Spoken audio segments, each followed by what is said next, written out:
तर अमरावतीच्या माजी खासदार नवनीत राणा आणि आमदार रवी राणा यांनी आपल्या राहत्या घरासमोर दिव्यांग बांधवांसोबत दिवाळी साजरी केली। यावेळी आपल्या भाषणात नवनीत राणा यांनी बच्चू कडूंवरती जोरदार टीका केली। नवनीत राणा यांनी ठाकरे गटाचे प्रमुख उद्धव ठाकरे आणि मनसे प्रमुख राज ठाकरे यांच्यावर देखील निशाणा साधला।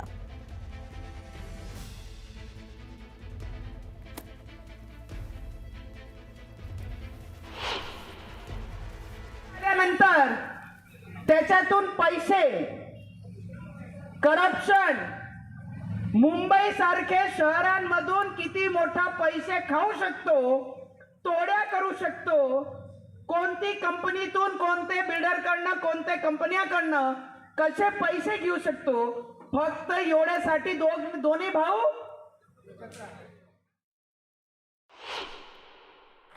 काही लोक बरेचसे नौटंकी नाटक करतात। रवीजी, शेतकऱ्यांची परिस्थिती खूप बिकट आहे, खूप खराब आहे। आम्ही ग्राउंडवर फिरत असताना आम्हाला माहित आहे की शेतकऱ्यांची परिस्थिती खराब आहे।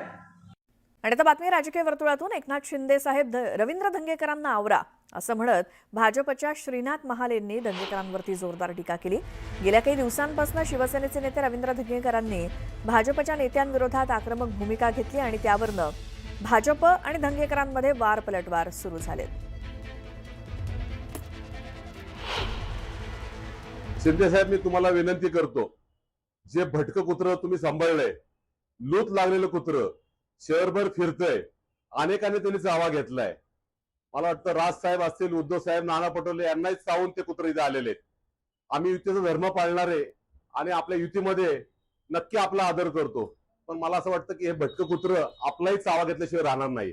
भारतीय जनता पार्टीचे कार्यकर्ते या भटक्या कुत्र्याचा बंदोबस्त करण्यासाठी समर्थ आहे, त्याला कुठलं इंजेक्शन द्यायचं आम्हाला माहिती आहे, पण वेळच तुम्ही शिंदे साहेब, माझी विनंती, या भटक्या कुत्र्यावर तुम्ही आवळा। पण ते कुठल्या भावनेतून बोललेत? येणाऱ्या महापौर पाहिजे का, चेअरमन पाहिजे का परत सभागृह नेते व्हायचंय, हे जरा मला शोधलं पाहिजे। पण मी त्यांच्यावर काय बोलणार नाही, कारण ते माझ्यावर प्रचंड प्रेम करतात आणि आम्ही एका ताटात दोघांनी खाल्लंय।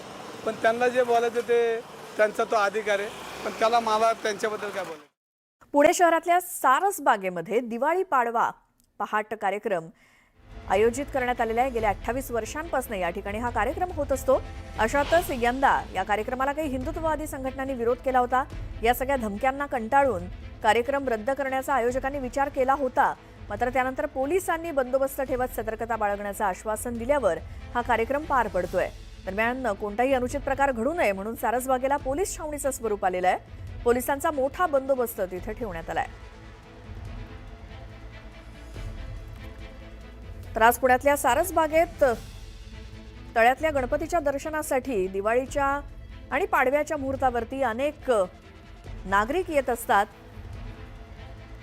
आणि त्यातच आज जो दिवाळी पाडवाचा संगीतमय कार्यक्रम जो काही होणार होता, मात्र काही हिंदुत्ववादी संघटनांच्या विरोधानंतर देखील आज सारसबागेमध्ये हा कार्यक्रम सुरू आहे।